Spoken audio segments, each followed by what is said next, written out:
اب بات یہ دیکھیں کہ محمد بن قاسم ایک یہ ٹناٹن سنی، لیکن آج کے وقت کے دیوبندی جو اپنے آپ کو ان سے ملاتے ہیں، ان کا عقیدہ اور ان کا عقیدہ زمین آسمان کا فرق، یہ ایک بڑا دھوکہ ہے۔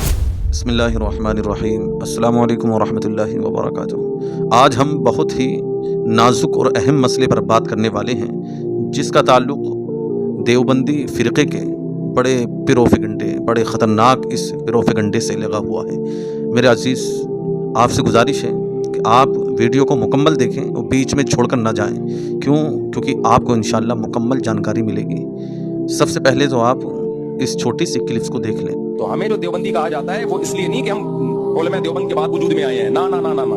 اس کی مثال ایسے ہے جیسے ہمیں سنی کہا جاتا ہے، تو صحابہ تو شیعہ سنی نہیں تھے، ہم یہ کہیں گے صحابہ سارے سنی ہی تھے، ٹھیک ہے نا، نام سنی نہیں تھا ان کا، کیونکہ شیعہ مذہب نہیں تھا، شیعہ مذہب بعد میں آیا ہے، تو ان سے فرق کرنے کے لیے جو شیعہ نہیں تھے ان کو کیا کہا جانے لگا؟ سنی۔ ویسے میرے بھائی، علماء دیوبند صدیوں سے صحابہ تابعین تبع تابعین سے جو جماعت چلی آ رہی ہے، اسلام لے کے آئی ہے، وہی علماء دیوبند ہے، کوئی نئی چیز نہیں ہے۔ ان کو دیوبندی کہا نہیں جاتا تھا کیونکہ بریلوی فرقہ ہی نہیں تھا، تو فرق کرنے کے لیے کہنے کی ضرورت تھی نہیں۔ تو یہ جتنے بھی ہمیں کہتے ہیں نا یہ دیوبندی فرقہ اور فلانا فرقہ، آپ ان کی تہ میں جاؤ گے، یہ سب بعد کی پیداوار ہیں۔ ہم ہی ہیں جو اوریجنل پہ، جو محمد بن قاسم کے دور میں اسلام آیا تھا، صحابہ تابعین تبع تابعین اسلام لے کر آئے تھے، ہمارے باپ دادے شروع سے سینہ بسینہ تواتر کے ساتھ اسی کو لے کے چل رہے ہیں۔ نئی نئی چیزیں مارکیٹ میں آ رہی ہیں، یہ تو سوائے اس کے کہ امت کو توڑنے کے علاوہ کوئی کام انہوں نے کیا نہیں۔ میرے عزیز، آپ نے دیکھ لیا کہ کس طرح یہ لوگوں کو بتایا جا رہا ہے کہ ہم جو دیوبندی ہیں وہ اب دیوبندی نام رکھ دیا گیا ہے، باقی ہم محمد بن قاسم کے دور والے سنی ہیں۔ یہ بات یہ شخص طارق مسعود صاحب کہہ رہے ہیں، یہ بات آپ نے بھی سن لی ہوگی۔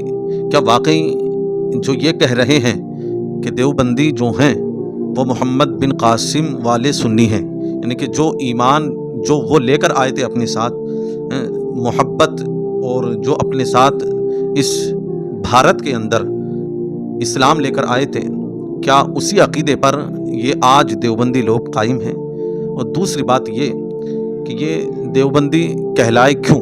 دیوبندی فرقہ بنا تو بنا کب سے؟ اور تیسری بات جو ہونے والی ہے وہ یہ کہ محمد بن قاسم رضی اللہ تعالی عنہ کا عقیدہ ان دیوبندیوں کے عقیدے سے ملتا جلتا تھا یا یہ ایک بڑا خطرناک پروپیگنڈا ہے؟ میرے عزیز، ان باتوں کو آپ دھیان سے اور دل کی گہرائی سے سننے کی کوشش کرنا۔ سب سے پہلے تو آپ یہ جان لیں کہ یہ ایک بڑا دھوکہ اس عوام کو جو بیچاری کچھ نہیں جانتی، جو علماء نے کہہ دیا ان کے، بس اسی کو سچ مان لیا جاتا ہے۔ تحقیق کرنے کی، کچھ سمجھ رکھنے کی ضرورت ہے نہیں۔ جس طرح یہ شخص اپنے عوام جو بھولی بھالی ہوتی ہے، جو دیوبندی بھولے بھالے ہیں، اللہ اکبر، وہ تو اپنے آپ کو یہی سمجھ رہے ہوں گے، لیکن میرے عزیز آپ دیکھیں کہ دیوبندی جو نام مشہور ہوا یہ 1866 عیسوی میں ہوا۔ اس وقت جب دارالندوہ یعنی کہ ندوے میں دارالعلوم دیوبند کی جب بنیاد قائم رکھی گئی، تب یہ دیوبندی فرقہ ابھرتا ہوا چلا۔ کن کی نسبتوں سے؟ قاسم نانوتوی، اشرف علی تھانوی، خلیل احمد امبیٹوی اور بھی دیگر تھے۔ اللہ اکبر۔ اب ان لوگوں نے اس مدرسے کو قائم و دائم کیا اور ان کے چاہنے والے، ان کے ماننے والے، اس طرف سے نسبت رکھنے والے سب کے سب دیوبندی کہلائے۔ لیکن پھر بھی یہی سوال کہ یہ لوگ جو دیوبندی اس وقت کہلائے جا رہے ہیں، یہ محمد بن قاسم کے عقائد پر ہیں؟ یہ اس بات کو آپ خاص طور سے اپنے ذہن و فکر میں لگائے رکھیں، انشاءاللہ اس کی پوری بات آپ کو ملتی چلی جائے گی۔ آپ دیکھیں کہ محمد بن قاسم کا عقیدہ، کہ جو بار بار اس چیز کو لوگوں کے درمیان میں پھیلایا جاتا ہے کہ بھئی محمد بن قاسم کا جیسا عقیدہ تھا ہم اسی عقیدے پر ہیں۔ اب دیوبندی تو اب جب سے بریلی میں احمد رضا نے ہمارے خلاف یہ تمام طرح کی باتیں کی ہیں، جب سے ہم دیوبندی کہلانے لگے، اس طرح کی سوچ لوگوں کو بتاتے ہیں۔ لیکن آپ دیکھیں کہ جس طرح کا عقیدہ آج کے وقت کے دیوبندی رکھ رہے ہیں، کیا اسی طرح کا عقیدہ محمد بن قاسم کا تھا؟ اللہ اکبر، نہیں۔ حق اور سچ بات یہ ہے کہ محمد بن قاسم الحمدللہ اہل سنت والجماعت بڑے مضبوط آپ سنی تھے، اللہ کے محبوب سے سچی محبت کرنے والے تھے، اولیاء سے سچی محبت کرنے والے تھے، صحابہ سے سچی محبت کرنے والے تھے۔ لیکن آج کے جو دیوبندی ہیں یہ یعنی آقا علیہ الصلوۃ والسلام کی ذات میں بھی نقص تلاش کرتے ہیں۔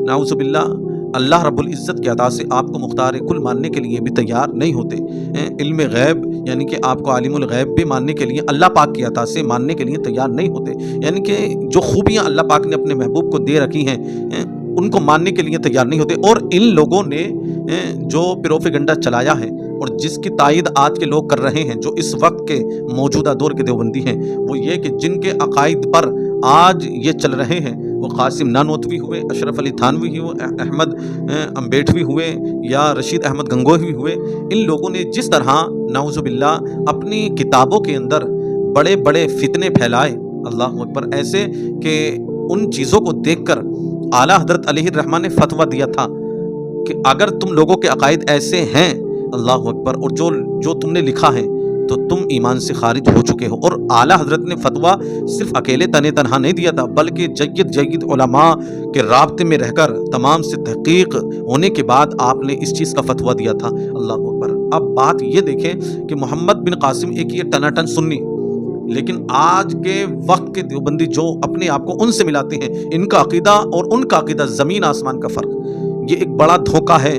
الحمدللہ ثم الحمدللہ، یہ حق اور سچ بات ہے کہ جس طرح محمد بن قاسم کا عقیدہ، الحمدللہ جس طرح صحابہ کا عقیدہ اللہ رب العزت کے محبوب نے صحابہ کو دیا، صحابہ سے تابعین یعنی کہ تمام طرح جو ڈور کھینچی ہوئی ہے، اگر اس عقیدے پر کوئی جماعت قائم ہے تو وہ صرف اور صرف اہل سنت والجماعت یعنی سنی جس نام سے مشہور ہیں، اہل سنت والجماعت یعنی کہ سنی لوگ ہیں، الحمدللہ۔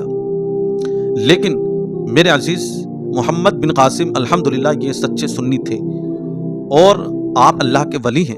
ان کی سوانح حیات کے اعتبار سے انشاءاللہ کبھی گفتگو ہوگی تو ان کی زندگی کے اعتبار سے باتیں کریں گے۔ باقی اس ویڈیو میں جو بتانے کا مقصد، یہ ایک بڑا خطرناک جھوٹ پھیلایا جاتا ہے، اللہ اکبر۔ کیونکہ آج جن کو یہ اپنا رہنما، جن کو اپنا رہبر مانتے ہیں، ان لوگوں کے عقائد کیا تھے، آج حوالے کے ساتھ میں اس چیز کو آپ سے بتا دوں، اس کو آپ سنیں گے تو آپ بھی حیرت میں پڑ جائیں گے۔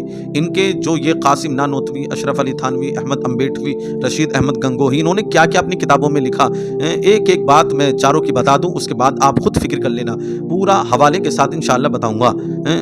سب سے پہلے تو آپ یہ دیکھیں کہ جو حفظ الایمان جس کو لکھنے والے اشرف علی تھانوی ہیں، انہوں نے اپنی کتاب کے اندر لکھا، اگر نبی کو غیب کی خبریں حاصل ہوں تو اس میں کون سی بڑی بات ہے، ایسا علم تو زید، بکر، دیہاتی، پاگل جانور کو بھی حاصل ہو سکتا ہے، نعوذ باللہ۔ بتائیں یہ کفری بات نہیں ہے؟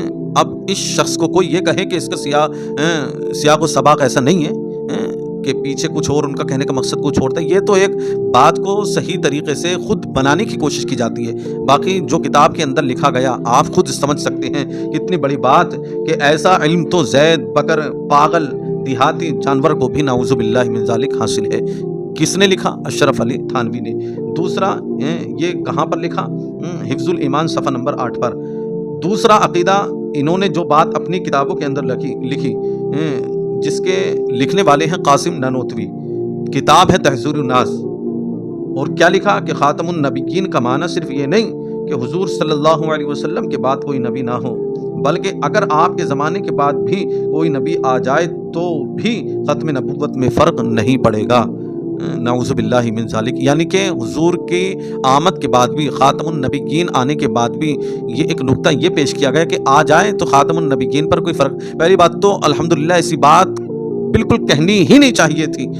یہ کتاب تحذیر الناس صفحہ نمبر 25 پر یہ بات قاسم نانوتوی نے لکھ رکھی ہے۔ تیسرا، جس کو لکھنے والے خلیل احمد امبیٹوی، براہین قاطعہ کہ شیطان کا علم نبی سے بڑھ کر، نعوذ باللہ، شیطان کو زمین کے ذروں کا علم ہے، اور یہ کہنا کہ نبی کو ایسا علم ہے تو تعجب ہے، حالانکہ شیطان کو ایسا علم حاصل ہے، اللہ اکبر۔ یہ بات کتنی عجیب، یعنی کہ شیطان کا علم نبی کے علم سے زیادہ۔ آپ یہ تو دیکھیں کہ کہہ کیا رہے ہیں، براہین قاطعہ کتاب کا نام، صفحہ نمبر 51 پر یہ بات لکھی ہوئی۔ آپ خود انصاف کریں، اگر کوئی ایسا عقیدہ رکھے یا ایسا عقیدہ رکھنے والوں کو حق پر مانے، اللہ اکبر، پھر ان کے بارے میں آپ کیا کہیں گے؟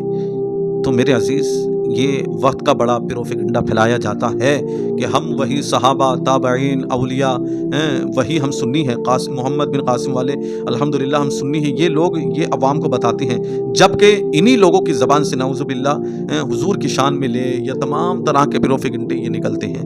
اللہ اکبر۔ میرے عزیز، ہمیں ہوش کے ناخن لینے کی ضرورت ہے، صحیح بات سمجھنے کی ضرورت ہے، ہمیں اپنا عقیدہ درست کرنے کی ضرورت ہے۔ یہ جو بات پھیلائی جاتی ہے کہ سنی لوگ اللہ سے بڑھ کر آقا علیہ الصلوۃ والسلام کو یا ولیوں سے یا محمد الرسول اللہ سے مانگتے ہیں، پہلی بات تو صحیح معنی میں جو لوگ اس بات کو کہتے ہیں وہ اہل سنت والجماعت کے سنی کے عقیدے سے واقف ہی نہیں ہیں۔ جس دن واقف ہو جائیں گے، میں الحمدللہ ثم الحمدللہ 100% اس چیز کو کہہ سکتا ہوں کہ جس دن صحیح طریقے سے ایک ایک چیز کو پڑھ لیا وہ الحمدللہ سنی ہو جائیں گے انشاءاللہ، وہی لوگ بریلوی سنی کہلانے لگ جائیں گے۔ آپ دیکھ سکتے ہیں جو باتیں میں نے کہی اس ویڈیو کے حوالے سے بتانا ضروری تھا۔ میرے عزیز، ہم ہوش کے ناخن لیں، اپنا عقیدہ درست کریں، اور دور حاضر میں بڑے فتنے ہیں، اپنے آپ کو ہر برائی سے ہر فتنے سے بچانے کی ضرورت ہے، اپنے علماء سے وابستہ ہونے کی ضرورت ہے۔ اللہ پاک مجھے اور آپ کو سننے سے زیادہ عمل کی توفیق عطا فرمائے اور صحیح عقیدہ مولا ہم سب کو عطا فرمائے۔ اہدنا الصراط المستقیم پر رب العالمین ہمیں اور آپ کو استقامت عطا فرمائے۔ میرے عزیز، آپ پہلی بار آئے ہوں گے کیونکہ ہمارا چینل نیا ہی ہے، تو الحمدللہ آپ سے گزارش ہے کہ آپ ہمارے اس چینل کو سبسکرائب کریں اور ان چیزوں کو جو آپ نے سنی، ان چیزوں کو زیادہ تر لوگوں کے پاس شیئر کرنے کی کوشش کریں۔ کیونکہ عقیدے کی بات ہے، لوگوں کا عقیدہ درست ہونا الحمدللہ بہت ضروری ہے، یہ ثواب جاریہ ہے۔ آپ ثواب کی نیت سے لوگوں کو شیئر کریں۔ اللہ کی بارگاہ میں دعا ہے مولا آپ کی عمر میں بے شمار، آپ کی فیملی، آپ کے بچوں، آپ کے بھائیوں، آپ کی بہنوں کی عمروں میں مولا خوب برکت عطا فرمائے۔ وآخر دعوانا الحمدللہ۔ السلام علیکم ورحمۃ اللہ وبرکاتہ۔